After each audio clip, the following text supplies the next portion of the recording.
Shalom. మన ప్రభువుడు రక్షకుడైన యేసుక్రీస్తు నామంలో మీ అందరికీ కూడా నా యొక్క శుభాలు తెలియజేస్తూ ఉన్నాను. బాగున్నారు కదా? మీరు సంతోషంగా ఉండాలని, దీవెనకరంగా ఉండాలని, ఆశీర్వాదకరంగా ఉండాలని నా ఆశ, నా కోరిక, నా ప్రార్థన. మీరందరి కొరకు దేవుని యొక్క దైవక్షముడిగా నేను ప్రార్థన చేస్తూ ఉన్నాను. అలాగే నా కొరకు, నా పరిసర కొరకు, కుటుంబం కొరకు మీరు వ్యక్తిగతమైన ప్రార్థనలో జ్ఞాపకం చేసుకుంటూ ఉన్నారని నేను తలంచుతూ ఉన్నాను. ఏది ఏమైనప్పటికీ కూడా మనము 40 దినాలు సిలువ ధ్యాన కొడుకులలో ప్రతిరోజు దేవుని యొక్క వాక్యాన్ని మనము ధ్యానిస్తున్నాం.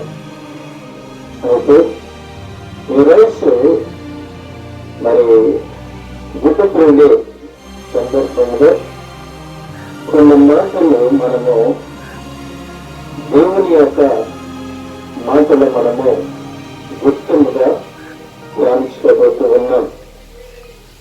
అయితే ప్రేమల దీనికి విడగారా, మనము కొన్ని విషయాలు మనము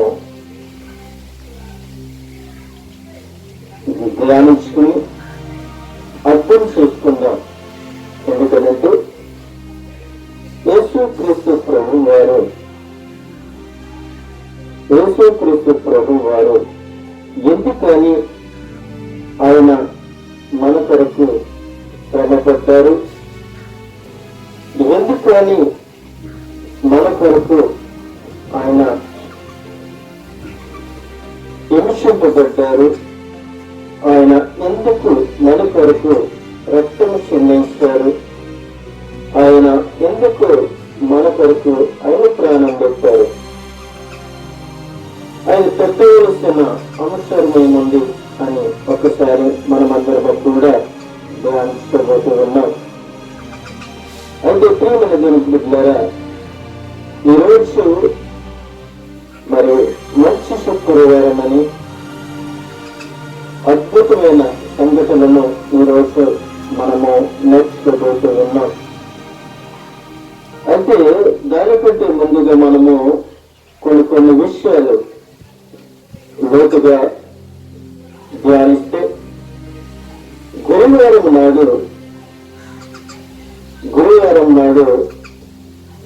మరి జరిగిన సంఘటనను మనము ధ్యానించుకుందాం. అయితే సాయంకాలము 6 గంటలకు అనగా గురువారం రాత్రి మరి ప్రభుని యేసుక్రీస్తు ప్రభు వారిని ఖండించి ఆయన తీర్పు తీరుస్తూ ఉన్నారు. అయితే ప్రియమైన దేవునికి బిడ్డలారా, మనం ఇక్కడ కొన్ని విషయాలు మనం జ్ఞాపకం చేసుకున్నట్లయితే, గురువారం నాడు జరిగిన సంఘటనలో సాయంకాలము 6 గంటల నుండి గురువారం రాత్రి మరి తీర్పులు మరి యేసుక్రీస్తు ప్రభు వారికి అనేకమైన తీర్పులు తీర్చినట్లుగా మనం చూస్తూ ఉన్నాం. అయితే పస్కా లేక పులియని రుచుల పండుగ వేగుల పండుగలలో మొదటిది. వసంతకాలమున పగలు రాత్రి సమయముగా 3 దినముల వరకు పంతటి. అయితే అమవాస్యతో వేగుల సంవత్సరము ప్రారంభము అవుతూ ఉంది. దాని తరువాత 14వ దినమున అనగా మరి పౌర్ణమి నాడు ఈ పండుగను ఆచరిస్తూ ఉంటారు. పస్కా అనే పదమునకు ప్రాయశ్చిత్తమని అర్థము మనకు తెలుస్తుంది. పస్కా అనే పదమునకు మరి ప్రాయశ్చిత్తము అని అర్థం. అది పస్కా అని పులియని రొట్టెల పండుగలలో మొదటి దినము అనగా పస్కాను భుజించుటకు సిద్ధపరుచు దినము అని మనకు తెలియపరుస్తున్నాం. మధ్యాహ్నం వరకు యేసు ఆయన శిష్యులు విశ్రాంతి తీసుకుని పస్కా లేక పులియని రొట్టెల పండుగ ఊగుల పండుగలలో మొదటిది. వసంతకాలమున పగలు రాత్రి సమయం నుండి దినము వరకు తరువాత మొదటి అమావాస్య వీధుల సంవత్సరము ప్రారంభము అవ్వను. దాని తరువాత 14వ దినమున అనగా పౌర్ణమి నాడు యోగులు ఈ పండుగను ఆచరిస్తూ ఉంటారు. పస్కా అనే పదమునకు ప్రాయశ్చిత్తమని మనము చూస్తూ ఉన్నాం. ఆ పస్కాను ఆచరించుటకు యేసును ఆయన శిష్యులను యెరూషలేమునకు వచ్చారు. అయితే క్రీస్తు పూర్వము 30వ సంవత్సరములో ఏప్రిల్ నెల, మరి అది నిస్పం అని మనకి తెలియపరుస్తున్నాం. 14వ సాయంకాలము 6 గంటలకు సమయము గురువారం రాత్రి యూదా ఆయనను అప్పగించి ఉన్నాడు. అయితే ఐగుప్తు దాస్యం నుండి దేవుడు యూదులను విడిపించిన దానిని జ్ఞాపకం చేసుకున్నటకు ఆచరించుట మత సంబంధమైన పండుగ పస్కా పండుగ ప్రారంభించినది. పస్కా గురువుల ఉదయించబడును. క్రీస్తు ఆ పస్కా పశువు అని మన లేఖనములో మొదలుకొని రాసిన పత్రిక 5వ అధ్యాయము 7వ వచనంలో మనకు కనబడుతుంది. పస్కా పండుగ సమయంలో క్రీస్తు చనిపోవుట యుక్తమై ఉన్నదని మార్కు 14:12 మనకి తెలియపరుస్తూ ఉన్నారు. గురువారము రాత్రి నుండి ఒక వారము పాటు ఆ పండుగను ఆచరించెదరు. పస్కా వారములో యేసు యెరూషలేములో ఉంటూ ప్రతి సాయంకాలము బేతేనియకు తిరిగి వెళ్ళి అక్కడ మార్తా లాజరుతో గడుపుతూ ఉండేవారు. అయితే ప్రియమైన దేవునికి బిడ్డలారా, మంచి శుక్రవారమునకు ముందు రాత్రి చివరిది గురువారము రాత్రి క్రీస్తు పూర్వము 30 అది నిషన్ అనే మాసమున 14వ రాత్రి మరియు దినము రాత్రి 6 గంటల సమయము యేసును శిలువను విషయము చర్చించుకుంటూ ఇది నిర్ణయం వరకు రావాలనని సంఘహెడ్డన్ సభ సమావేశమైనట్లుగా మనకి చూస్తూ ఉన్నాం. గురువారము చివరి రాత్రి భోజనమైన తర్వాత యేసును ఆయన శిష్యులను గెత్సేమనే తోటలోనికి వెళ్ళి ఉన్నారు. యేసు తన తండ్రితో తన చివరి ప్రార్థన పోరాటము చేయుట జరిగి ఉన్నది. అయితే తాను పొందబోయే శ్రమలు అతి భయంకరముగా ఉన్నట్లు దర్శనములో చూసుటకు బట్టి తండ్రి నీ చిత్తమైతే ఈ గిన్నె నా యొద్ద నుండి తొలగించమని ప్రభువుని యేసు క్రీస్తు ప్రార్థన చేస్తూ ఉన్నారు. అయినను తన జీవితమును దేవునికి సంపూర్ణంగా సమర్పించుకుంటూ జరిగినది. ఇస్కరియోతు యూదా నాయకత్వంలో యూదా సైనికులు రోమా సైనికులు యేసును పట్టుకున్నటకు వచ్చినప్పుడు ప్రభావమే వారికి ఎదురుగా వెళ్ళి వారిని పట్టుకొనబోయే వ్యక్తి తానే అని తను తాను అప్పగించుకునేను. ఇది చాలా సహాయకమైన అడుగు అని మనం తెలుసుకోబోతూ ఉన్నాం. అర్ధరాత్రి వారు యేసును మొదట అన్న ఇంటికి తీసుకుని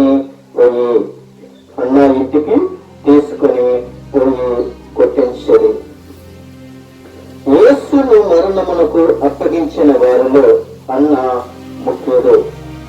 అయితే సన్నిహెడ్రన్ ఒకప్పుడు పవిత్రమైన న్యాయ సభ, కానీ ఇప్పుడు రాజకీయ కూటమిగా దిగజారినట్లుగా మనం చూస్తూ ఉన్నాం.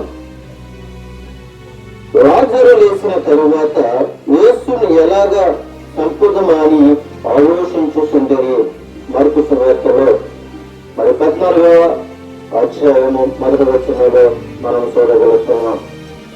మహాసభ వారు కయ్యప్ప ఇంటిలో సమావేశమై యేసును అక్కడ నేర్చుకుని పోయారు.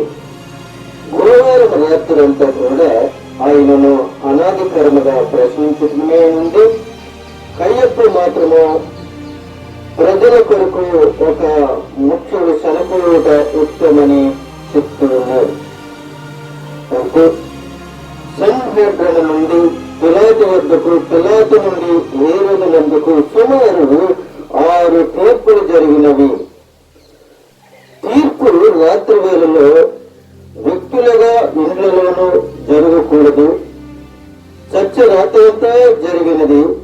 ఆయన ముఖమునకు ముసుగు వేసి ఆయన ప్రభుని యేసుక్రీస్తుకు ఏం చేశారు అంటే ముసుగు వేసినట్లుగా మనం చూస్తూ ఉన్నాం. మార్కు సువార్త 15వ అధ్యాయము 65 వచనంలో మనకు కనబడుతూ ఉన్నది. నిందించి గాయపరిచారు, దేవదూషణ మరి చేసినట్లుగా మనం చూస్తూ ఉన్నాం. దేవదూషణ చేసినట్లుగా, అలాగే ఆయన ముఖం మీద ఉమ్మ ఊసినట్లుగా, ఆయన గుద్దినట్లుగా, అరిచేతులను కొట్టినట్లుగా ఆయనను యేసును మౌనంగా ఉన్నారు. ఆయన ఎంత హింసించినా, ఎంత బాధించినా ఆయన మాత్రము మౌనంగానే ఉన్నట్లుగా మనం చూస్తున్నాం. మత్తయి సువార్త 26:67లో మనం కొన్ని మాటలు మనం చూడగలుగుతాం. అవమానములకు దైవజనములను మధ్య ఆయన నోరు తెరవలేనట్లుగా చూస్తున్నాను. న్యాయస్థాపన ఇచ్చిన తీర్పును సమావేశంలో వారందరూ అంగీకరించారు. కానీ రోమా గవర్నర్ అయిన పొంతు పిలాతు అధికారములతోనే అది అమలు పరచబడవాలి ఉన్నది. రాత్రంతా యేసు మెలకువగా ఉన్నందున శారీరకముగా ప్రభుని యేసుక్రీస్తు అలసిపోయినట్లుగా మనం చూస్తూ ఉన్నాం. అలాగే శుక్రవారం ఉదయం కాగానే ప్రజలు పెద్దలను, ప్రధాన యాజకులను, శాస్త్రులను సభ కూడి ఆయనను మహాసభలోనికి తీసుకుని పోయినట్లుగా మనం చూస్తూ ఉన్నాం. లూకాసు వార్త 22:66లో మనము ఆ మాటలు మనం చూడగలుగుతున్నాం. ఆయన ఎలాగ సంహరించుమా అని ఆలోచన పరిశీలిస్తుంది. సమకూడిన పెద్దలందరూ ఆయన ఎంత తొందరగా మరి వదిలించుకుందామా అని పరిశీలిస్తూ ఉన్నారు. వారు అనుకుంటూ ఉన్నారు. ఈ సమావేశము శుక్రవారం తొందరకాడనే జరిగినది. సమావేశం ప్రారంభము కాగానే నీవు క్రీస్తు వ్యక్తి లేక దేవుని కుమారుడు వా అని ఆయనను అడిగినట్లుగా, ప్రశ్నించినట్లుగా మనం చూస్తూ ఉన్నాం. అయితే ఈ మాటలన్నీ కూడా లూకాసు వార్త 22:67-70 వరకు మనము చూడగలుగుతూ ఉన్నాం.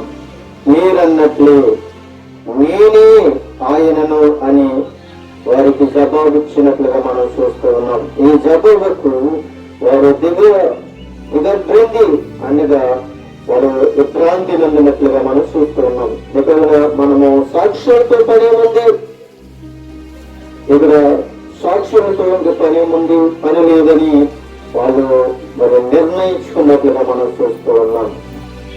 అయితే అదే ఉదయమున మనం చూసినట్లయితే యేసును 2వ తీర్పులకు కొనుకోబడినట్లుగా మనం చూస్తూ ఉన్నాం.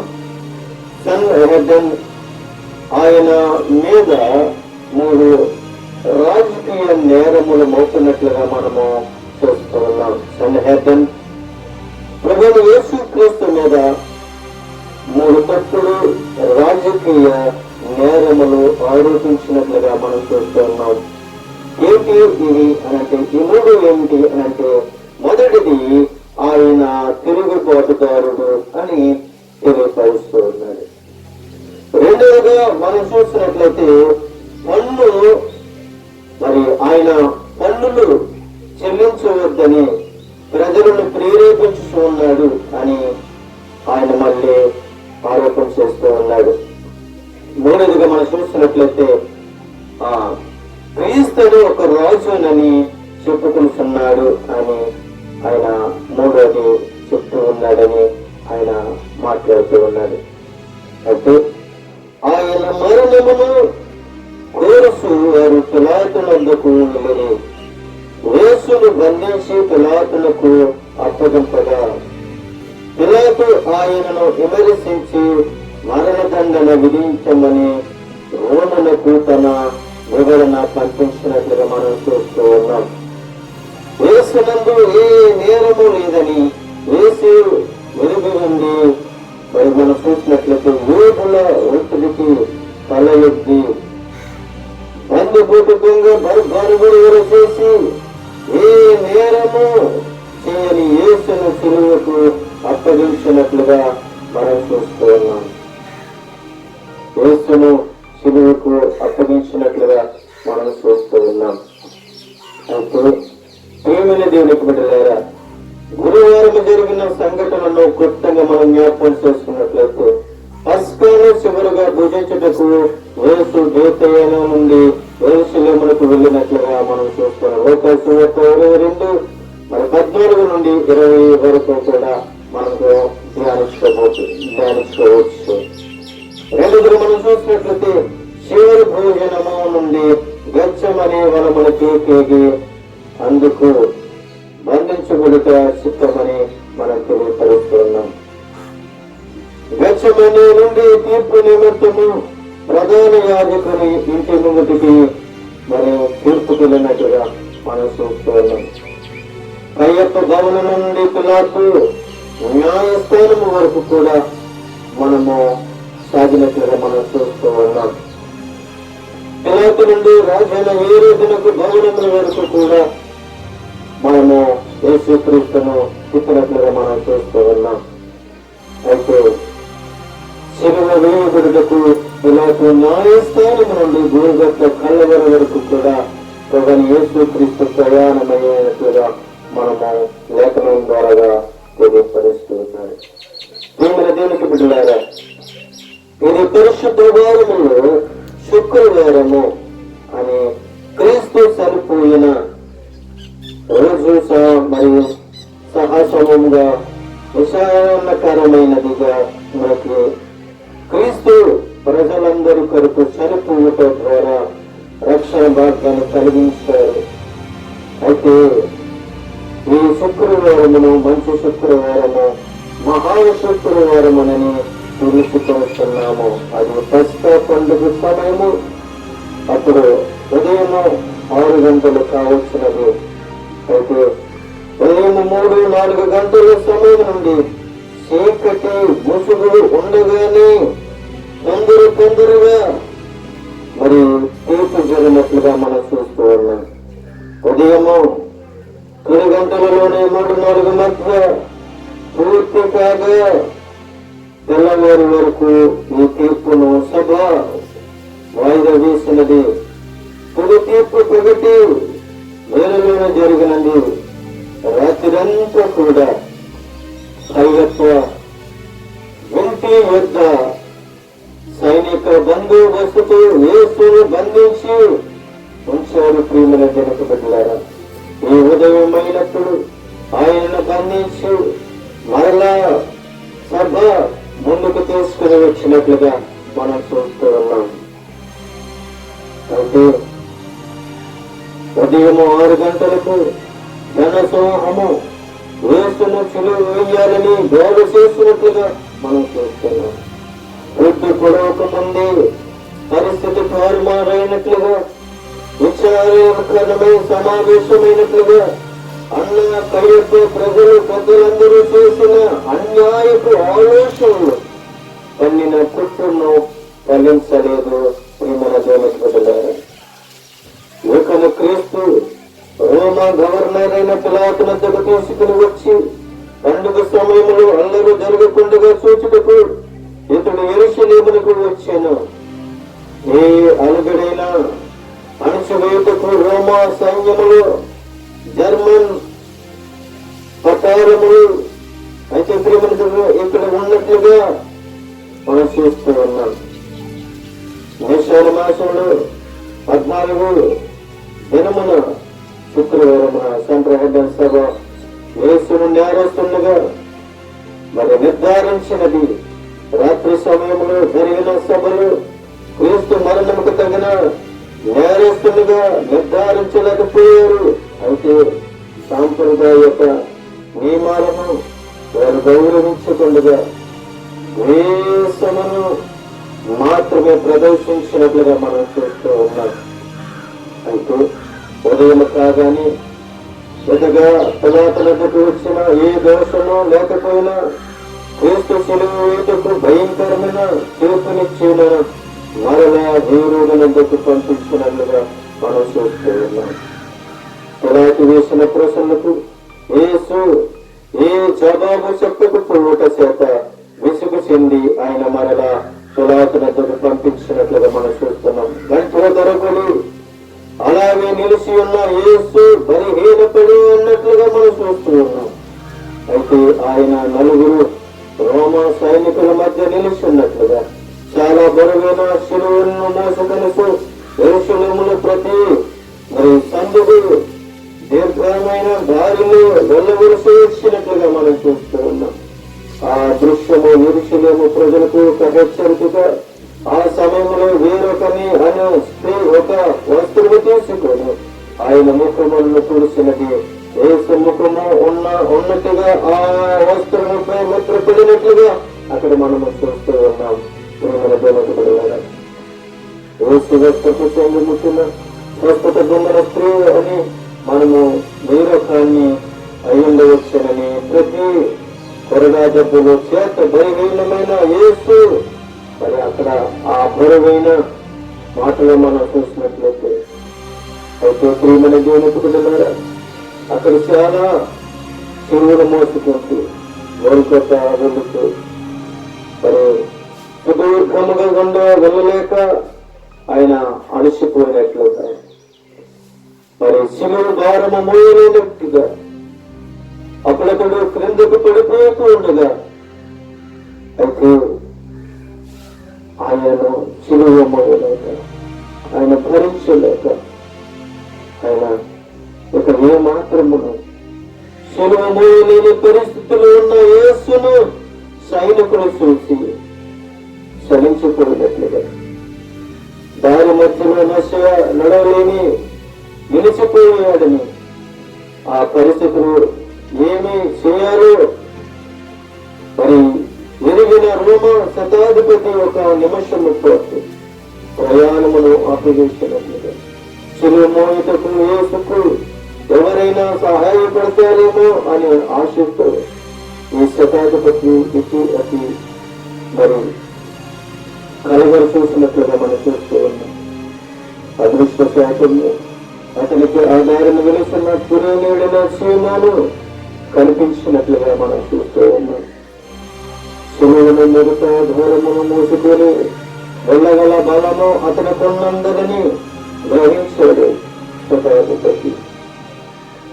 ఉత్తర ఆఫ్రికాలో క్రైస్తవేతరుడైన కురేనేడిన సీమాను ఆ సమయమున ఆ దారిని వెలుస్తూ ఉండగా ఆయన శిలువ మైటకు అతను బలవంతము చేశాడు. మత్తయి సువార్త 27:32 మనము ఆ విషయాలు మనం జ్ఞాపకం చేసుకోకూడదు. యెరూషలేమును మరి దర్శించిన తన జీవిత కార్యములు ఒకసారైనా పస్తే భోజనమును భుజించవలసిన చిరకాలము వాంఛ కలిగిన వాడు కొంత డబ్బును కూడబెట్టుకోవడం. యోధయాత్రికుడు యెరూషలేము వచ్చాడు, కానీ దాన్ని భిన్నమైన సంభవించినది. అది ఇష్టమునకు భిన్నముగా యేసుకు సహాయపడవలసిన వచ్చినట్లుగా మనం చూస్తూ ఉన్నాం.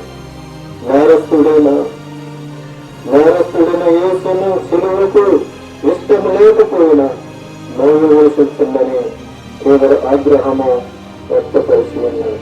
కానీ వారి నిర్ణయము బలైన నాడు ఆ ఇష్టముగానే సిలువను మోయసాగింది.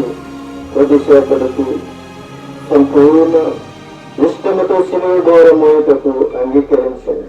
ఆ భయంకరమైన దినములు సిలువను మోయిస్తున్న కొద్దిసేపటికి ప్రియమైన దేవునికి బిడ్డలారా, యేసు సీమోను హృదయమును ఆకర్షించినట్లుగా బరువైన సిలువను సీమోను సంపాదించుకున్న ఈ బిడ్డకి కానీ వేరే గొర్రెలకు కలవు అని యోహాను సువార్త 10:16 మనం ఆ మాటలు మనం చూడగలుగుతాం. నెరవేరను యేసు వెలుసు ప్రజల అవమానమును ఆలోచింపసాగను. గోల్గొట్ట మార్గమును అనుభవమును సీమోనును యేసును శాశ్వతంగా హత్తుకున్నట్లుగా చేసింది. ఈ అద్భుత సంఘటనను క్రీస్తు ఎడల అతనికి కలిగిన ద్వేషమును తొలగించి విశ్వాసమును కలిగించి క్రైస్తవులుగా మార్చినది. రక్షకుని కనుగొన్న అవమానకరమైన రోజును మహిమకరమైన రోజుగా దేవుని సేవించే అవకాశముగా మారినది. ఇతని ఇద్దరు కుమారులు అలెగ్జాండర్ రూపల్ సంఘంలో చేరిన క్రైస్తవులుగా మార్కు సువార్త 10:22 రోమ 16:13 యెరూషలేములోని కొందరు భక్తి కలిగిన స్త్రీలు చేదు కలిపిన ద్రాక్షారసముగా ఇవ్వగా ఆయన త్రాగనల్లకపోయాను. పట్టణ ప్రకారమును వెళ్తున్న గోల్గొత్త కొండకెక్కి వెళ్ళిరి.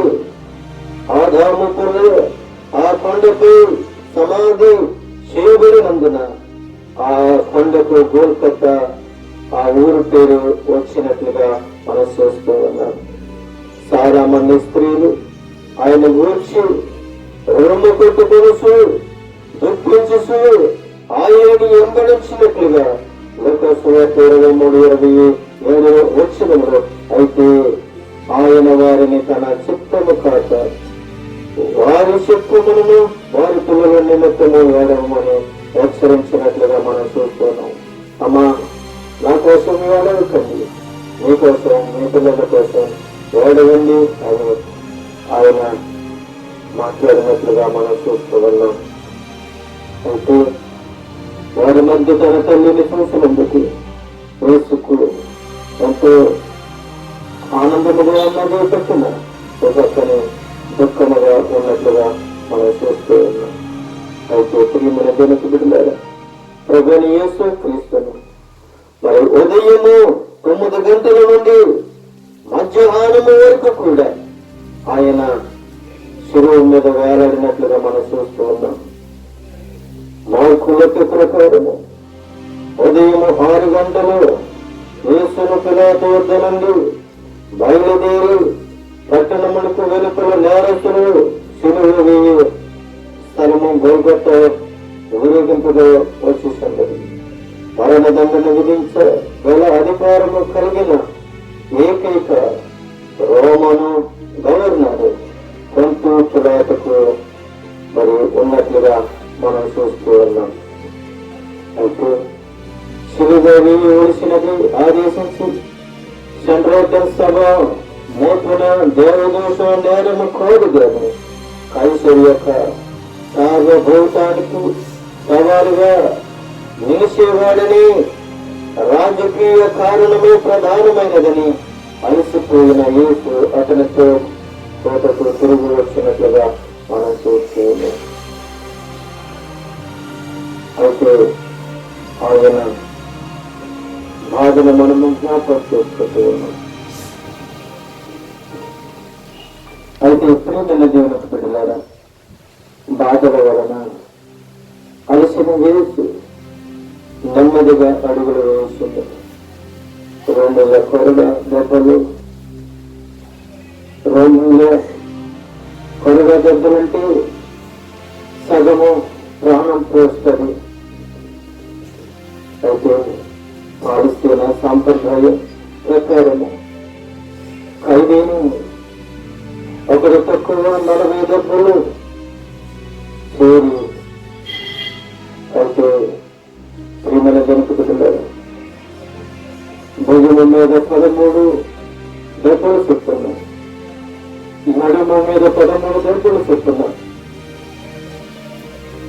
ఆయన కొట్టుబడి కొరడా దెబ్బలను 3 నిమిషములలో ముగించాడు.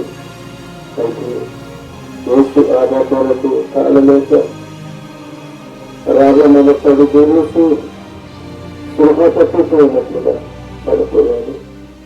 అయితే నలగొట్టబడి రక్తసిక్తమైన ఆయనపై జారి పడిన వారు ఎవరను లేరు. ప్రియమైన వెనకబడ్డారు. కొరడా దెబ్బలను వలనను శరీర మొదటి వలనను ఆయన శరీరము పొడవైన గడ్డ పీకలుగా అనగా నాగల దున్నబడినట్లుగా దున్నబడింది.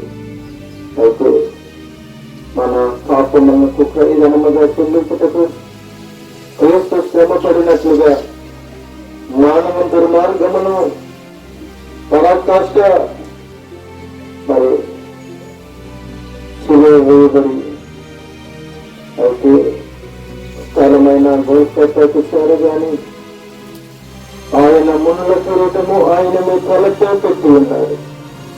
బరువైన రేళ్లను ఆయన కుడి చేతులు నుంచి సైనికులు ఇలాగూ అపహాసిస్తూ ఉన్నారు. కొండ దిగువన భాగములో యోహాను తల్లి మరియ తలను తన భుజముతో ఆనంచుకొని ఓదార్చినట్లుగా మనం చూస్తూ ఉన్నాం.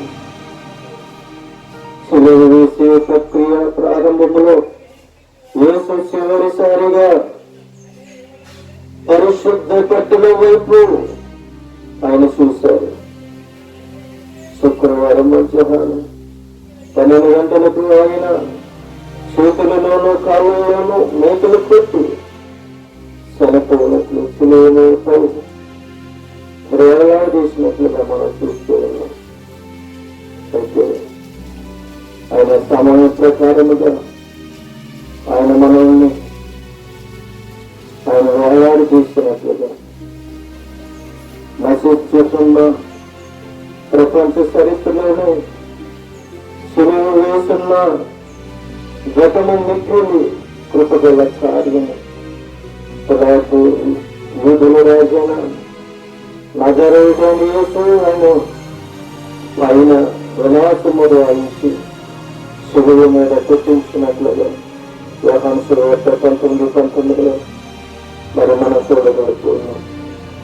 ప్రజలు ఆ విలాసము మీద పెట్టిన అభ్యంతరము పిలాతు ముందుగా ప్రోత్సహించారు.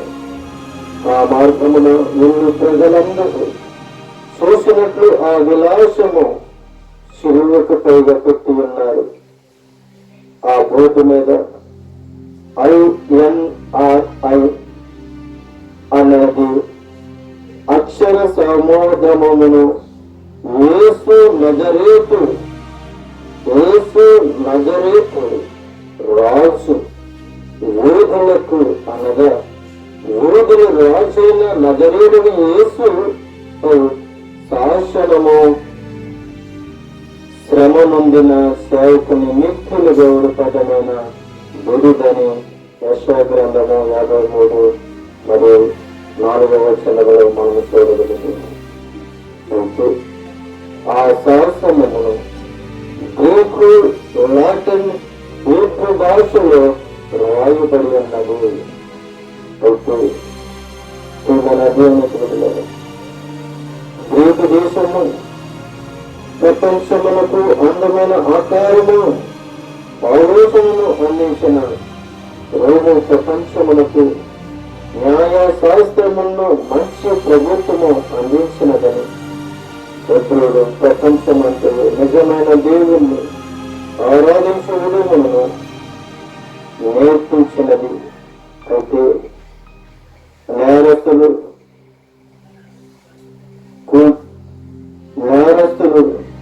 చూసినట్లయితే రాజకీయ తిరుగుబాటున ఇద్దరు నేరస్తులను కుడి వైపున ఒకరిని ఎడమ వైపున ఒకరిని ఆయనతో కూడా శిలువ వేసినట్లుగా మనం చూస్తున్నాం. మీరేమి విన్నారు అంటే కూలీకోరులే ఉన్నారు, కూలీకోరులే ఉన్నారు, నేరస్తులే ఉన్నారు. ప్రేమించబడ్డారా? ఈ ఇద్దరు దొంగలను కొరడాలతో ఆయన ఇద్దరిని కొట్టలేనట్లుగా మనం చూస్తూ ఉన్నాం. అతిక్రయము చేయవారు ఎంచబడిన వాడని ప్రవచనమును పలికినట్లుగా మనం చూస్తూ ఉన్నాం. ఇది నెరవేరినది. అయితే మధ్యాహ్నం 12 గంటలకు దొంగలిద్దరు మధ్య యేసు శిలువ వేయబడినది. కానీ మధ్యనున్న శిలువ వేసిన ప్రథమైనదిగా యూదులు ఆయనను అంటుకలే, కానీ ఆయనను శిలువ మరణమునకు రోమీయులు సాధారణమైన ఆయన తన లక్ష్యమైన అనంత సిద్ధికై అవమానములను నిర్లక్ష్యము పెట్టినని శిలువను సహించినట్లుగా మనం చూస్తూ ఉన్నాం. సమయము మధ్యాహ్నము మనం చూసినట్లయితే యేసు తన శిలువను యేసు క్రిందనున్న సైనికులను ఇతరులను చూశాను. దోషణములు తిరస్కారములను మధ్య ఆయన 7 మాటలు పలికినట్లుగా మనం చూస్తూ ఉన్నాం. ఆయన 7 మాటలు పలికినట్లుగా మనం చూస్తూ ఉన్నాం. వీరేమి చేస్తున్నారు? వీరెరుగురు కనుక వీరిని క్షమించమని తన తండ్రికి ప్రార్థించుకున్నట్లుగా మనం చూస్తున్నాం. లోకాసు 23:34 మనం ఆ మాటలు చూడగలుగుతాం. కానీ సైనికులు మాత్రము సీట్లు వేసుకొని ఆయన వస్తువులను పంచుకున్నట్లు నిమగ్నమై ఉన్నారు. ప్రేమలు దేవునికి విడుదలారు. వారు ఇతరులు అనేకులు ఆయనను శిలువకు వేలాడుతో చూసి నవ్వుతూ ఉన్నారు. శిలువ మీద కుడివైపునున్న దొంగ భయంకరము శిలువ శ్రమను అనుభవించు పశ్చాత్తాపడి యేసునందు తన విశ్వాసముంచు ప్రశోధించు డిస్మస్ అనే దొంగతో నీవు నాతో కూడా పరదలేసు ఉందని చెప్పి అతన్ని ఓదార్చుతూ ఉన్నాడు. 23:43 ఆ సహాయము కోరి వచ్చిన ఏ పాపి అయినా కఠినముగా మాట్లాడలేదు. అయితే నేరస్తుడైన పాపి దేవుడు సంతోషంతో కలుసుకోవడమే ఏకైక స్థలము శిలువ. చెప్పాలని కృప, సంపూర్ణమైన ప్రేమ, ఆయన వ్యక్తిగతము మహిమను ఇక్కడ చూడగలుగుతూ ఉన్నాం. శిలువ మీద ఆయన మరణమును మరి చూసినట్లయితే ఆసన్నమవుతున్నదని యేసు ఎరిగి శిలువ క్రింద ఎక్కడే అడుగు దూరములోనికి ఎక్కి వచ్చేస్తున్న మరియను మరి చూసినట్లయితే అయితే ప్రియమైనటువంటి బిడ్డలారా, యోగము సంరక్షణకు అప్పగించినట్లుగా మనం చూస్తున్నాం. విశ్రాంతి దినము ప్రవేశించుటకు 3 గంటలకు, అయితే విశ్రాంతి దినము మరి విశ్రాంతి దినము సమీపించిన కొద్ది అయితే 3 గంటలకు మనం చూసినట్లయితే అక్కడ కొన్ని మాటలు మనం చూస్తూ ఉన్నాం. సమయము గడుస్తున్న కొద్ది ఆయన మరణము దగ్గర పడుతున్న ఆయన మరణము దగ్గర పడుతున్నది. మనము క్షమింపబడినట్లు ఆయన విడువబడిన క్రీస్తు శిలువేయుట మానవునికి అతి ఘోరమైన పాపము. మన పాపముల నిమిత్తము ఆయన చేసిన గొప్ప త్యాగములకు సంకేతము. శిలువ ప్రభువైన యేసు క్రీస్తు ఇష్టపూర్వకముగా శిలువపై మరణించుట మనకు కలిగించినది. అయితే ప్రియమైన దేవుని బిడ్డలారా, సాధారణమైన దృశ్యములను భూమి మీద నజరేయుడైన యేసు జీవితం ఈ విధంగా అంతకు కానున్నది. అయితే యూదయ చుట్టూ ప్రక్కల నుండి అక్కడికి దగ్గరగా రోమీలు చూసినట్లయితే ప్రియమైన దేవుని బిడ్డలారా,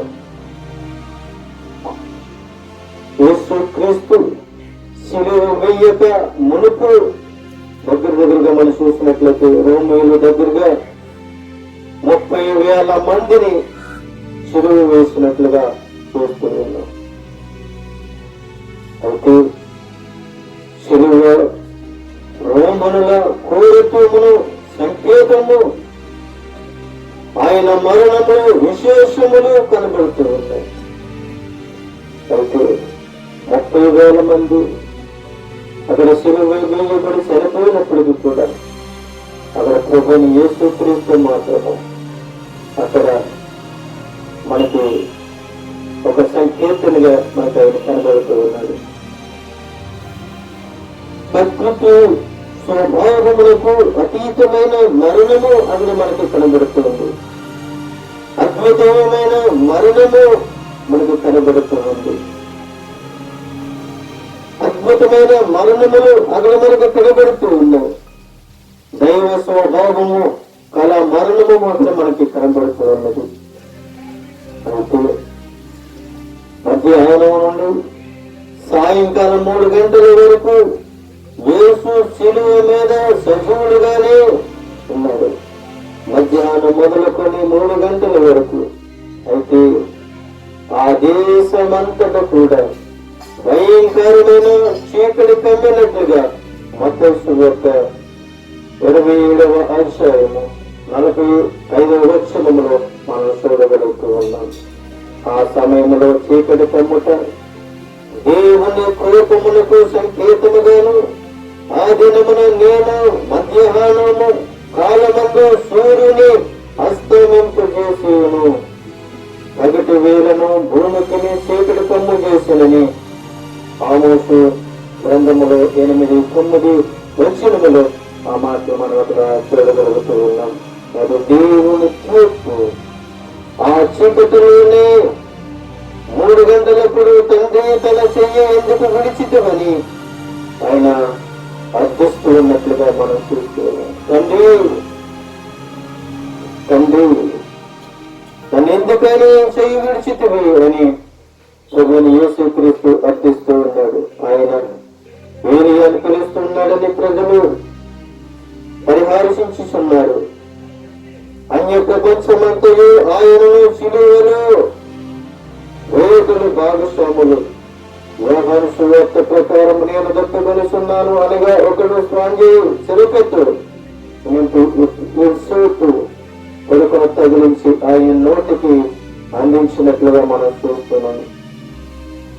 ఆయన దానిని చూసి మరి త్రాగనలేకపోయినట్లుగా మనం చూస్తూ ఉన్నాం. ప్రేమల దేవుని. అయితే ఆయన మాటలుగా మనం చూసినట్లయితే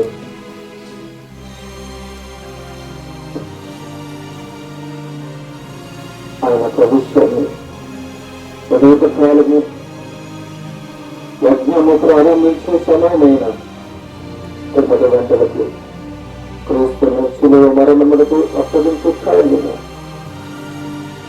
క్రమ ప్రారంభమైనదని మధ్యాహ్నము మొదలుకొని 12 గంటల నుండి ఉదయం 9 గంటల నుండి 12 గంటల నుండి 3 గంటల వరకు ఆయన శిలువపై వేలాడుతున్నారు. ఆయన మానసిక ఆత్మీయ బాధను స్థాయిలో చేరినట్లుగా ఇంచుమించు 6 గంటల తర్వాత అనగా 3 గంటలకు ఆయన ఉదయం 9 గంటల నుండి మధ్యాహ్నం 3 గంటల వరకు దగ్గరగా 6 గంటలు ఆయన చివరిసారిగా మాట్లాడిన తరుపతి మరణము సంభవించినది. శిలువ మరణము చాలా భయంకరమైనది. అది పద్ధతి ప్రకారము న్యాయ విచారణకు సంబంధించిన హత్య. రోమీలు శిలువను భయముతో వణికించి దానిని పరిగణించినట్లుగా అయితే ప్రియమైనటువంటి పురాతి గవర్నర్గా ఉన్న కాలములో క్రీస్తు మరణముకు అప్పగింపబడినని టాసిటన్ అను రోమన చరిత్రకారుడు వివరించినట్లుగా మనం చూస్తూ ఉన్నాం. సాయంకాలమున ఆయన చనిపోయినప్పుడు కొన్ని అద్భుతమైన సంఘటనలు సంభవించిన యెరూషలేము పట్టణములో భూకంపము వలన కుదుపు వేసినట్లుగా, అలాగే దేవాలయపు తెర పైనుండి క్రింది వరకు మానరీతమైన రేతులు 2గా చీలిపోయినట్లుగా మనం ఇక్కడ మార్కు సువార్త 14:37 వచనంలో మనం చూడగలుగుతూ ఉన్నాం. మరణకరమైన భూమిని చూసి వారిని వెనుకలుగా బలుగురుగా అన్న విషయాన్ని మనం చూస్తూ ఉన్నాం. అప్పటికి ఆయన చనిపోయి నందున ఆయన ఎముకలలో ఏది వెలుగుగొట్టబడలేదు. సంఖ్యాకాండము 9:12 వచనము ప్రకారంగా లేఖనము నెరవేరినట్లు ఆయన మరణించాడు లేదో చూచుటకు వచ్చిన రోమన్ సైనికుడు యేసు అంతకు ముందు మృతి పొందేందుకు చూసి ఏకతో ఆయన ప్రక్కటి ముక్కులు మధ్య పొడిచి ఉన్నారు. పొడవబడిన ఆ గాయము నుండి రక్తము నీళ్లను కారినట్లుగా రక్తము విమోచనకు ప్రియమైన దానికి పెట్టారా. ఎప్పుడైతే పక్కలో ఆ బండి తెచ్చుకుని పొడిచాడు, అయితే ఆ గాయముల నుండి రక్తము నీళ్లు కారినట్లుగా మనం చూస్తూ ఉన్నాం. అయితే రక్తము విమోచనకు, నీళ్లు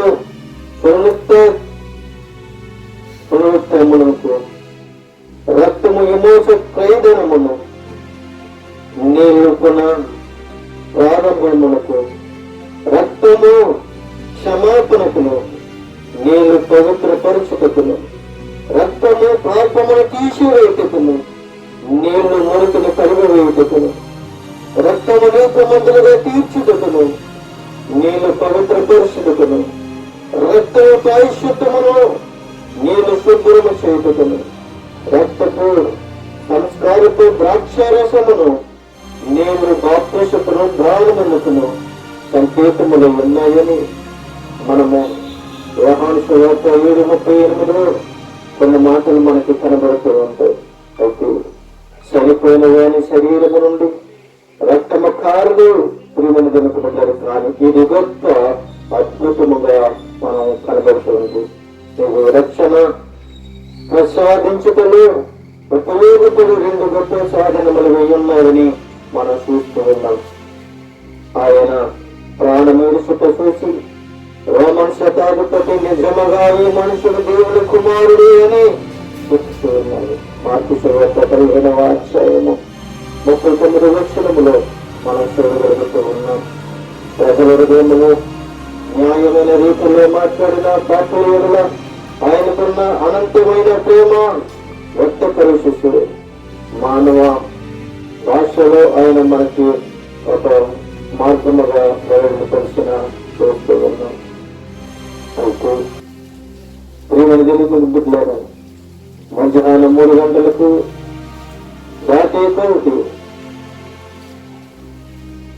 మధ్యాహ్నం 3 గంటలు దాటిన కొద్దిసేపటికి మృతి పొందిన 4 గంటల ప్రాంతంలో వారి కాళ్ళు విరగబెట్టవలనని 3 గుర్తులాట నడుగురు శుక్రవారం సిద్ధపరిచే దినము వరకు అనగా సాయంకాలం 3 గంటల నుండి 6 గంటల వరకు అనగా శుక్రవారం చివరి గంటలలో సిద్ధపరుచు కార్యము కనుక ఊతల క్యాలెండర్ ప్రకారము శుక్రవారం సాయంకాలము 6 గంటలకు విశ్రాంతి దినము ప్రారంభమవును గనుక వారిని శిలువ మీద ఉండించకూడదు.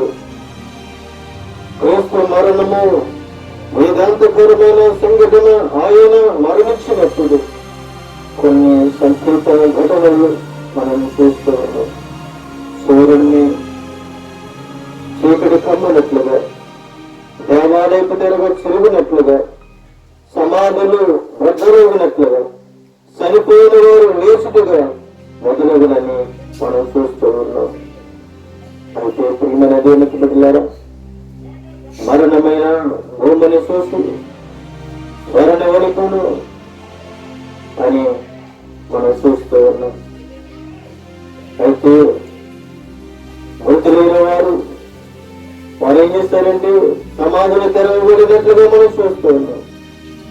శతాధిపతి క్రైస్తవులకు విశ్వాసులైన స్త్రీలు ధైర్యముగా అక్కడ నిలవబడితే జరిగిన ఉన్నది. నూతన శతము ప్రారంభమైన క్రీస్తు మరణము వాడికిన్నప్పటికీ సాధన పరిచినది.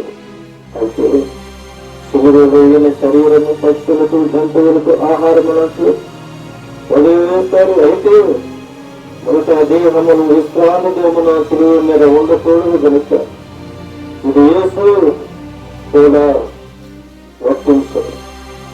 3 గంటల సాయంకాలము ప్రారంభమని కనుక 6 గంటల లోపు యేసు సమాధి చేయబడేవారని ఉపదేశకాలము 20-23 వచనము. ఎందుకనగా సాయంకాలం 6 గంటలకు విశ్రాంతి దినము ప్రారంభమని కనుక యూదులకు సూర్యోదయము నుండి మనుషుడు సూర్యోదయం వరకు కూడా సర్దుకోరు.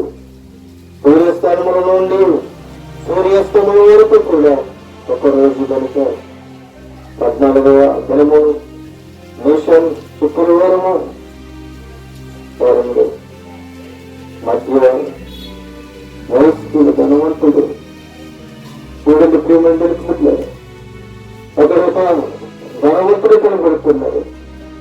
సందేహం సభలో ఘనత వహించిన సద్గోత్మరుడు సభ్యుడైన పరమతి యేసును కొంచెంగా వ్యతిరేకించాడు. అతడు మంచివాడు, యథార్థవంతుడు, యేసుకు రహస్య శిష్యుడుగా మనం చూస్తూ ఉన్నాం. శుక్రవారం సాయంకాలం అయినప్పుడు పరమతి యేసుకు తెగించి పురాతనందుకు వెళ్ళి నజరుడైన యేసు దేహమును సమాధి చేతుకు తన కొమ్మను అడుగుతున్నాడు. 23 మనం చూడగలుగుతూ ఉన్నాం. మరి తెగించి అడుగుతుందో మరణం ఎక్కడనో ఉండవలసిన ప్రమాదము కూడా అన్నది పరిస్థితులు యేసుకు తెగించి పురాతనందుకు వెళ్ళట ప్రసంగం సృష్టించిన విషయాలకి ఉండవచ్చున్నారు. భక్తుడు తెలియజేస్తూ ఉన్నాడు, ఈ పనికి దేవుడు సరైన వ్యక్తిని నియమిస్తుంటాడు. సన్నిహిత సభలో మరి ఒక ముఖ్య సభ్యుడైన నికోదేము కూడా యేసుతో పాటు పురాతనందుకు వెళ్ళినట్లుగా మనం చూస్తూ ఉన్నాం. శిలువ వేడిన వాణిని సమాధి చేయనప్పుడు రోమన చట్టము అనుమతించినట్లుగా మనం చూస్తూ ఉన్నాం. అయితే యూదుల చట్టము దానికి భిన్నమైనట్లుగా శతాధిపతి ద్వారా యేసు చనిపోయినని ధృవపరుచుకొని పిలాతు యేసును ఆ శరీరమును అప్పగించమని ఎంత వరకు యేసును రహస్యంగా వెంబడించిన ఈ 2 యూదులు యేసును సమాధి చేతికి ధైర్యముగా ప్రజలు ముందుకు వచ్చినట్లుగా మనం చూస్తూ ఉన్నాం. కానీ ఆయన శిష్యులు దాగుని ఉన్నారు. ఆ 2 మరికొంతమందిని శిలువ మీద నుండి ఆయన శరీరము దగ్గరగా 4 గంటలకు సమాధి చేతకు క్రిందకు దింపినట్లుగా చూస్తున్నాం. 3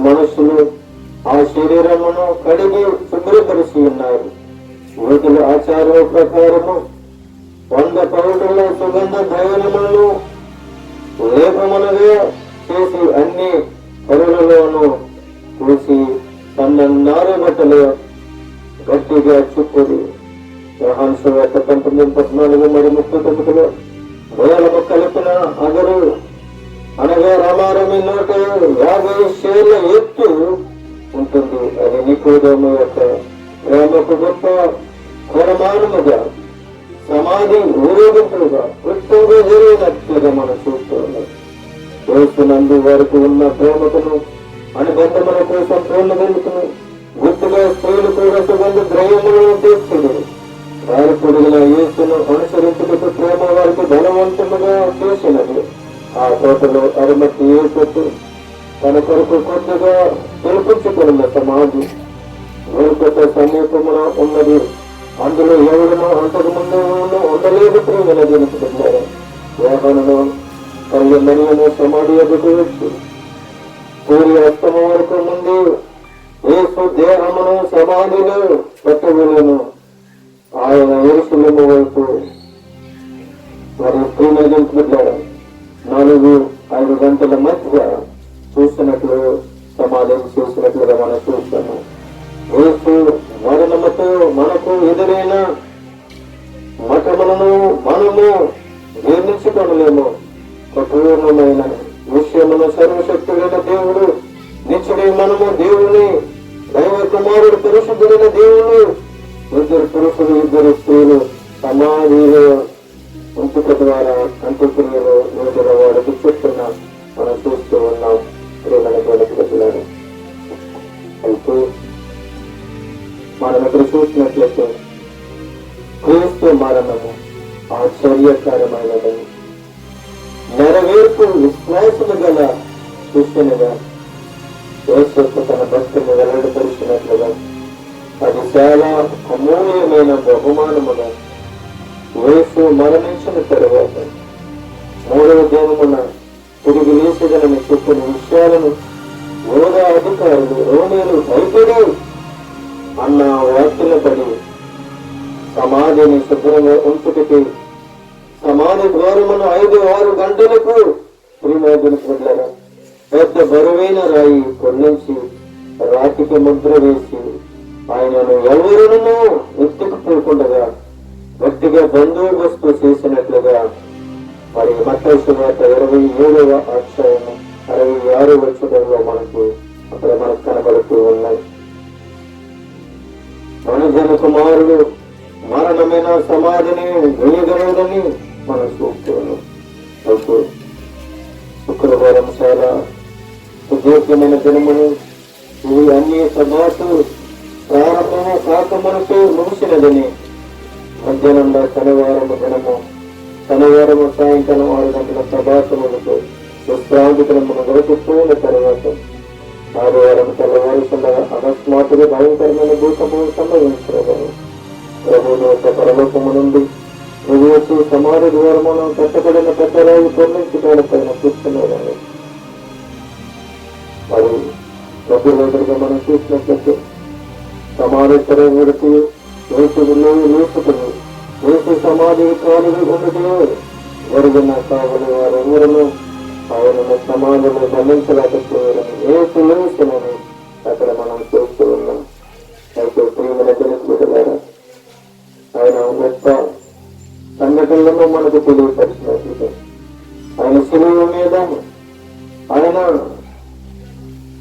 ఆయన మాటలు మనము చూస్తూ ఉన్నాం. అయితే ఆయన గొప్ప అధికారము కలిగిన వ్యక్తి, ఆయన అధికారం కలిగిన వ్యక్తి అని మనం చూస్తూ ఉన్నాం. అయితే ఇలాగా చెప్పుకుంటూ ఆయన శిలువ మీద పలికిన మాటలను మనం చూసినట్లయితే ఆయన శిలువ మీద పలికిన 7 మాటలలో మొదటి మాట మనం చూసినట్లయితే ప్రియమైన దేవుని యేసు తల్లి వీరేమి చేస్తున్నారు, వీరెడుగురు కనుక వీరిని క్షమిస్తున్నానని చెప్పి ఉన్నారు. అవును ప్రియమైన దేవుని మనందరినీ కూడా ప్రభువుని యేసుక్రీస్తు మనల్ని క్షమించినట్లుగా, మనల్ని ప్రేమించినట్లుగా అద్భుతమైన రీతిలో మనం చూస్తూ ఉన్నాం. కీర్తన గ్రంథము 69:21 వారి చేతి నాకు ఆహారంగా పెట్టుడు, నాకు దప్పుతైనప్పుడు పెరుక సైలించది అన్న మాట మనం చూస్తూ ఉన్నాం. ఇదిగో నేను ఆదుకున్న నా సేవకుడు, నేను ఏర్పరచుకున్న నా పాలకు ప్రియుడు అని యెషయా గ్రంథము 42:1 మనం చూస్తూ ఉన్నాం. నేను మీతో చెప్పినదేమనగా, మీరు పరలోకమందున్న మీ తండ్రికి కుమారులై ఉన్నట్లు మీ శత్రువులను ప్రేమించుడు, మిమ్మల్ని హింసించే వారి కొరకు ప్రార్థన చేయడని మత్తయి 5:44 పరిశుద్ధాత్మ దేవుడు మనతో మాట్లాడినట్లుగా మనం చూస్తూ ఉన్నాం. పరలోక రాజ్యం సమీపమై ఉన్నది, మారు మనిషి పొందులని యోగారంగంలో ప్రకటించి ఉన్నాడు. మరియు మత్తయి 3:2 మనం చూస్తూ ఉన్నాం. ఏలయనగా మరణమునందునట్లు అతడు తన ప్రాణమును దారబోసను, అతిక్రమ చేయవారిని వంచగలిగాయను, అనేకులు పాపములను భరించినట్లుగా యెషయా గ్రంథము 53:12 మనం చూస్తూ ఉన్నాం. ప్రేమనుకున్నారా, మరి ఒక విషయాన్ని మనం జ్ఞాపకం చేసుకున్నట్లయితే, శిలువ మీద పలికిన రెండో మాట మనం జ్ఞాపకం చేసుకున్నట్లయితే, ఆయనను చూసి యేసు నీ రాజ్యములను కూర్చున్నప్పుడు నన్ను జ్ఞాపకం చేసుకోమని అడుగుతున్నాడు. నిజమైన ప్రేమను తెలుపుతున్నారు. 23:42 మరియు 43 వరకు మనం చూస్తున్నట్లయితే అక్కడ మాటలు మనకు కనబడుతున్నాయి. అక్కడ రంగుతున్నాడు, ప్రభునేసు చూస్తూ తప్పు చూసి అంటున్నాడు, నీ రాజ్యంలోకి వచ్చినప్పుడు నన్ను జ్ఞాపకం చేసుకోమని అడుగుతూ ఉన్నాడు. అప్పుడు మాటలు ప్రభునేసు క్రీస్తు అంటున్నాడు, వాడితో నీవు నాతో కూడా పరదేశంలో ఉండేవారి నీతో నిశ్చయముగా చూస్తూ ఉన్నాను అని అంటున్నాడు. మన జనకులారా, దేవుడని యెహోవా తూర్పున ఏ జనులు ఒక తోట వేసి తాను నిర్మించిన నరులను దాంట్లో ఉంచినట్లుగా ఆదికాండము 2:8 మనం చూస్తూ ఉన్నాం. నేను దాన్ని మరలా తీసుకున్నట్లు నా ప్రాణం పెట్టేస్తున్నాను, ఎందువలనే నా తండ్రి నన్ను ప్రేమించుతూ ఉన్నాడు. ఎవడను నా ప్రాణము తీసుకున్నది, నా అంతగా నేను దాన్ని పెట్టేస్తున్నాను. దాన్ని పెట్టడానికి నాకు అధికారము కలదు, చదువు తీసుకోవడానికి నాకు అధికారము కలదు. ఇది నా తండ్రి వలన ఈ ఆజ్ఞ పొందుతానని యోహాను 10:17 అక్కడ మనకు కనబడుతూ ఉన్నాయి. మరి ఒక మాట మనం చూస్తున్నట్లయితే, మనం ఆయన కృప వలన నీతిమంతులు మనం తీర్చబడి నిత్య జీవనాన్ని బట్టి నిరీక్షణను బట్టి దానికి వారసులగుటకు ఆ పరిశుద్ధాత్మ మన రక్షకుడైన యేసు ద్వారా ఆయన మన మీద సమృద్ధిగా కుమ్మరించినట్లుగా తీర్పుకు రాసిన పత్రికలో 3:7 అక్కడ మనకి కనబడుతూ ఉన్నాయి. శిలువ మీద పలికిన 3వ మాటలు మనం చూసినట్లయితే యోహాను 19:26 యేసు తన తల్లి తాను ప్రేమించిన శిష్యుడును దగ్గర నిలిచినట్టు చూసి, అమ్మా ఇదిగో నీ కుమారుడు అని తన తల్లితో చెప్పాను. ఈ మన జనకు బదులారా, అక్కడ తన తల్లికి కుమారుడికి తల్లిని చూపించినట్లుగా ప్రభువైన యేసు క్రీస్తు తల్లికి అప్పగించినట్లుగా, కుమారుడికి తల్లిని అప్పగించినట్లుగా మనం చూస్తూ ఉన్నాం. ప్రేమను జనకులారా, ఆయన శిష్యులు యేసును ప్రేమించినప్పుడు యేసు రొమ్మున ఆనుకొని చెందినట్లుగా యోహాను 13:23 మనం చూస్తూ ఉన్నాం. అయితే యేసు ప్రేమించిన శిష్యుడు ఆయన ప్రభుని అని పేతురుతో చెప్తున్నాం. ఆయన ప్రభు అని సీమనుతో వారి పేతురుతో చెప్పినట్లుగా యోహాను 7:7-11 మనం చూడగలుగుతూ ఉన్నాం. అయితే ప్రేమను జనకు బిడ్డలారా, సీమోను పేతురును మరి ఒక శిష్యుడును యేసు వెంబడిపోయేసింది. ఆ శిష్యుడు ప్రధాన యాజకుని ఇంటి నిలబడిన అతడు ప్రధాన యాజకుని ఇంటి ముంగటలో యేసుతో కూడా వెళ్ళినట్లుగా మనం చూస్తూ ఉన్నాం. అయితే యేసునకుగా మరి ఒకసారి చూసి ప్రణయుల నుండి ఆయనను వెంబడించిన అనేక మంది స్త్రీలు అతడు ఘోరము నుండి చూపుతున్నారు.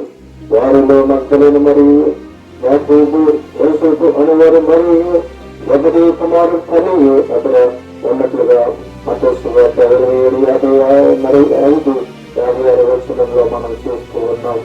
అయితే ప్రియమైన దేవుని బిడ్డలారా, శిలువ మీద పలికిన 4వ మాటలో మనం చూసినట్లయితే మత్తయి సువార్త 27 మరి 46 వచనం 45 వచనం మనకు చదువుకున్నట్లయితే ఇంచుమించు 3 గంటల సేపు మరి రోజు ఇంచుమించు 3 గంటల సమయంలో రోజు వేలి లాభాసక్తాలు అని దగ్గరగా చేత వేసాను. ఆ మాటకు నా దేవా నన్నెందుకు సూచించితివి అని అర్థము ఇక్కడ తెలియపరుస్తూ ఉన్నది. అయితే మరి ఒక మాట మనం చూసినట్లయితే అతను నలగొట్టుటకు యెహోవాకు ఇష్టమాయను అన్న విషయం మనం 53వ అధ్యాయము 10వ వచనంలో యెషయా గ్రంథంలో మనం చూస్తూ ఉన్నాం. అయితే ప్రియమైన దేవుని బిడ్డలారా, అతని మనోదోస్తము నీవు సఫలము చేస్తున్నావు అని కీర్తనకారుడు 21:2 మనం చూస్తూ ఉన్నాం. మత్తయి సువార్త 26:39 కొంత దూరము వెళ్ళి సాగలపడి నా తండ్రి సాధ్యమైతే ఈ గిన్నె నా యుద్ధ నుండి పెరుగునేమో, ఆయనను నా ఇష్ట ప్రకారము కాదు నీ చిత్త ప్రకారమే కానిమ్మని ప్రార్థన చేసినట్లుగా మనం చూస్తూ ఉన్నాం.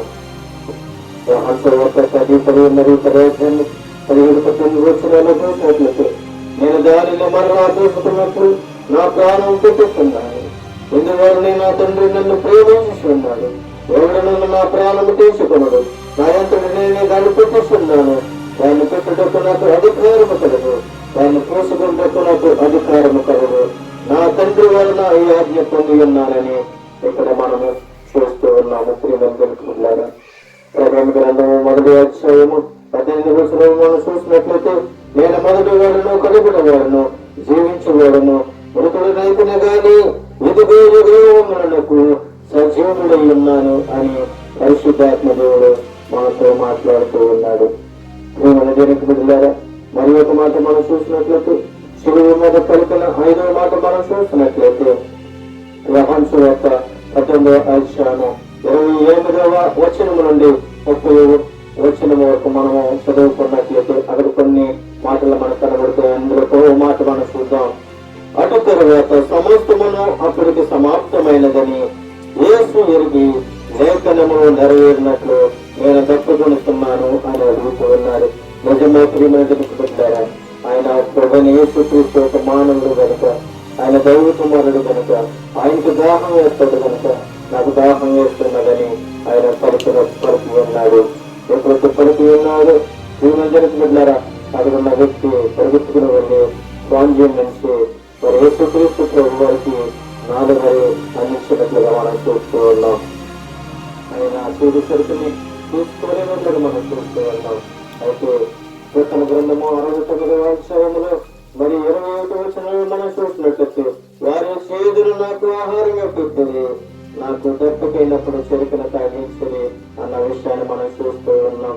మత్తయి సువార్త 27వ అధ్యాయము 48వ వచనంలో చూసినట్లయితే వెంటనే వారిలో ఒకడు పరిగెత్తుకుని పోయి స్వామి తీసుకుని చెరుకుల్లో ముంచి 2 తగిలించి ఆయనకు త్రాగినిచ్చినట్లుగా మనం చూస్తూ ఉన్నాం. యోహాను సువార్త 4వ అధ్యాయం 13-14 వచనంలో చూసినట్లయితే అందుకు యేసు ఈ నీళ్లు తాగు ప్రతి వాడును మరలా దప్పుకొను, నేనిచ్చు నీళ్లు త్రాగు వాడెప్పుడును దప్పుకొనడు, నేను వారికి ఇచ్చు నీళ్లు నిచ్చి చేడు మునికే వానిలో ఊరుడు నీటి దిగుగా ఉంటుందని ఆమెతో చెప్పినట్లుగా మనం చూస్తూ ఉన్నాం. యోహాను సువార్త 7వ అధ్యాయం 37 వచనం 38 వచనంలో మనం చూసినట్లయితే ఆ పండుగలో మహాదినమైన అత్యదినమున యేసు నిలిచి ఎవడైనా దక్కుకుని ఎడల నా యొక్కకు వచ్చి దక్కుకు తీర్చుకునేవాడు. నా యందు విశ్వాసం వాడేవాడు లేఖనము చెప్పినట్టు వాడిని కడుపులో నుండి జీవజల నదులు పారులని చెప్తూ ఉన్నాడు. యెషయా గ్రంథము 44వ అధ్యాయము 3వ వచనంలో మనం చూసినట్లయితే నేను దప్పగల వారి మీద నీళ్లను ఎండిన భూమి మీద ప్రవాహ జలములను కుమ్మరించదను, నీ సంతత మీద నా ఆత్మను కుమ్మరించదను, నీకు పుట్టిన వారిని నేను ఆశీర్వదించదనని ఇక్కడ లేఖనంలో మనం చూస్తూ ఉన్నాము. ప్రేమన దేవుని ద్వారా అలాగే శిలువ మీద పలికిన ఆరో మాటగా మనం చూస్తున్నట్లయితే యోహాను సువార్త 19:39 మనం చూసినట్లయితే యేసు చెరుకును పుచ్చుకొని సమాప్తమైనది చెప్పి తనలోంచి ఆత్మను అప్పగించినట్లుగా మనం చూస్తూ ఉన్నాం. దేవుని ద్వారా యోహాను సువార్త 12:23-24 చూసినట్లయితే యేసు వారితో ఇట్లనను మనుషు కుమారుడు మహిమ పొందవలసిన గడి వచ్చినది గోధుమ గింజ భూములు సాగుతున్న ఎడల అది ఒంటిగానే ఉండను, అది చచ్చిన ఎడల విస్తారంగా ఫలించినట్లుగా మనం చూస్తూ ఉన్నాము. ముఖ్యమైన దేవుని ద్వారా యోహాను సువార్త 17:4 మనం చూసినట్లయితే నీవు నాకు ఇచ్చిన పనిని నేను సంపూర్ణంగా నెరవేర్చి భూమి మీద నన్ను మహిమపరుచుతారని నేను మీకు తెలియపరుస్తూ ఉన్నాను అని ప్రభు సెలవిస్తున్నాడు. యోహాను సువార్త 19:29 చూసినట్లయితే యోహాను యేసు తన యొద్దకు రాగా చూసి ఇదిగో లోక పాపములను మోసుకున్న పురుషు దేవుని గొర్రెపిల్ల అని యోహాను ప్రకటన చేసినట్లుగా మనం చూస్తూ ఉన్నాము. యోహాను సువార్త 4:34 చూసినట్లయితే యేసు వారిని చూసి నన్ను పంపిన వారి చిత్తము నెరవేర్చుటయు ఆయన పని తన ముట్టడికి కొడుకు నాకు ఆహారమై ఉన్నదని ఇక్కడ మన లేఖన పరివారాన్ని మనం చూస్తూ ఉన్నాం. రోమికి రాసిన పత్రిక 5:8 మనం చూసినట్లయితే దేవుడు మన ఎడల తన ప్రేమను వెల్లడిస్తున్నాడు. ఎట్లయినగా మనకు కోపలమై ఉండగా క్రీస్తు మన కొరకు చనిపోయినట్లుగా మనం చూస్తూ ఉన్నాము. రాసిన పత్రిక 5:15 చూసినట్లయితే జీవించేవారి మీద ఎప్పుడైనా తమ కొరకు కాక తమ నిమిత్తము మృతి పొంది తిరిగి లేచిన వారి కొరకు జీవించుట కొరకు ఆయన అందరి కొరకు మృతి పొందులని నిశ్చయముగా పుట్టుకొనిస్తున్నారు అని చెప్తూ ఉన్నాడు. మన దేవునికి బిడ్డలారా శిలువ మీద పలికిన మరి 7వ మాటగా మనం చూసినట్లయితే 1 మనం చూసినట్లయితే గొప్ప శబ్దముతో కేక వేసి తండ్రి నీ చేతికి ఆత్మను అప్పగించుతూ ఉన్నాను అని ఎలాగూ చెప్పి ప్రాణం విడిచిపెట్టినట్లుగా మనం చూస్తున్నాం. ప్రియమైన దేవునికి బిడ్డలారా ఆయన మన కొరకు ప్రాణం విడిచిపెట్టారు. ఆయన మన కొరకు ప్రాణాన్ని దారపోశారు. ఆయన గొప్ప శబ్దంతో కేక వేశాడు. తన తండ్రికి తన ఆత్మను అప్పగించాడు. ప్రాణం విడిచిపెట్టి ఉన్నారు. ప్రియమైన దేవునికి బిడ్డలారా కీర్తన గ్రంథం 31:5 మనం చూసినట్లయితే నా ఆత్మ నీ చేతికి అప్పగించుతున్నాను, యెహోవా సత్యదేవా నన్ను విమోచించువాడు అనేది అని మనము ఈ కీర్తనకారుడు బయలుపరిచినట్లుగా మనం చూస్తూ ఉన్నాం. యోహాను సువార్త 10:17 చూసినట్లయితే నేను దాన్ని మరలా తీసుకున్నట్లు నా ప్రాణములను పుట్టిస్తూ ఉన్నాను అని పరిశుద్ధాత్మలో యేసుక్రీస్తు ప్రభువు వారు పలికినట్లుగా మనం చూస్తూ ఉన్నాం. యోహాను సువార్త 19:11 మనం చూసినట్లయితే అందుకు యేసు పైనుండి నీకు ఇవ్వబడి ఉంటేనే తప్ప నా మీద నీకు ఈ అధికారం ఉండదు, అందుచేత నన్ను నీకు అప్పగించేవాడిని ఎక్కువగా పాపం కలదని మనం చూస్తూ ఉన్నాము. మరి ఒక మాట మనం చూసినట్లయితే రాసిన పత్రిక 4:19 ప్రకారముగా దేవుని చిత్త ప్రకారము బాధపడువారు సత్క్రియ ప్రవర్తన గలవారి నమ్మకమైన సూచకర్తైన తమ ఆత్మలను అప్పగించినట్లుగా మనం చూస్తూ ఉన్నాం. అయితే ప్రియమైన బిడ్డలారా ఈ రోజు మనం చూసినట్లయితే మరి మనం ఈరోజు శుక్రవారము అలాగే మహాశుక్రవారము గురుప్రేడి సందర్భంగా దగ్గరగా గురువారం నుండి జరిగిన సంఘటనలన్నీ కూడా గురువారము సాయంకాలము జరిగిన సంఘటనలను, గురువారము తెల్లరిగట్లో జరిగిన సంఘటనలను, తీర్పు దినంలో జరిగిన సంఘటనలను, ఆయన తీర్పును దొంగ తీర్పునిచ్చిన సంఘటనలను అన్ని శిలువ మీద ఆయన పలికిన 7 మాటలను ఈ రోజున మనము జ్ఞాపకం చూస్తున్నాం. అయితే ప్రియమైన యేసుక్రీస్తు ప్రభువు ఉదయం 9 గంటలకు శిలువ వేయబడ్డారు. ఉదయం 9 గంటల నుండి మధ్యాహ్నం 3 గంటల వరకు శిలువ మీద వేలాడారు. 3 గంటలకి ఆ దేశమంతా చీకటి కమ్మింది. చీకటి కమ్మిన తర్వాత ఆయన ప్రాణం విడిచిపెట్టారు. పెద్ద చేత నుంచి ప్రాణం విడిచారు. ప్రాణం విడిచిన తర్వాత దేవాలయపు తెర 2 గంటలు పడ్డది. అయితే సమాధులు తెరవబడ్డారు. అయితే భూమి పగిలినట్లుగా మనం చూస్తూ ఉన్నాం. అయితే ఏ మాటలు వింటున్నా నేను ప్రభుని అంగీకరించినట్లయితే మనమందరము కూడా బ్రతికి ఉన్న మనలనే ప్రభు సన్నిధిలో సాగిపోవాలి. ప్రభుని స్తుతించాలి. జీవితకాలం అంతా కూడా ప్రభు యేసుక్రీస్తు మనకు సంపూర్ణమైన ఆరోగ్యము, బలమును, శక్తిని, ఆయుష్నివ్వాలి. మన అందరి ప్రార్థనల కొరకు ఆయన మరణించాడని మనం తెలుసుకున్నాం.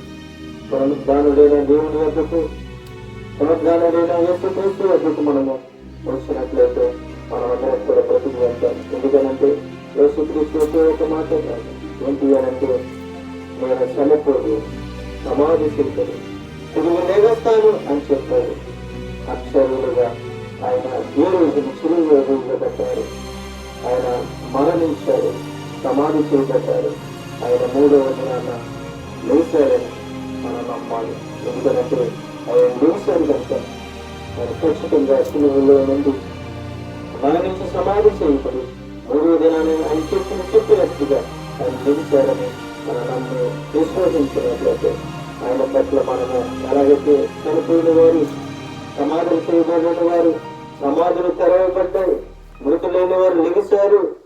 ఎవరి మాటలు విని లెగిశారు అని అంటే యేసుక్రీస్తు మాటలు విని వారు లెగిసినట్లుగా మనం చూస్తున్నాం.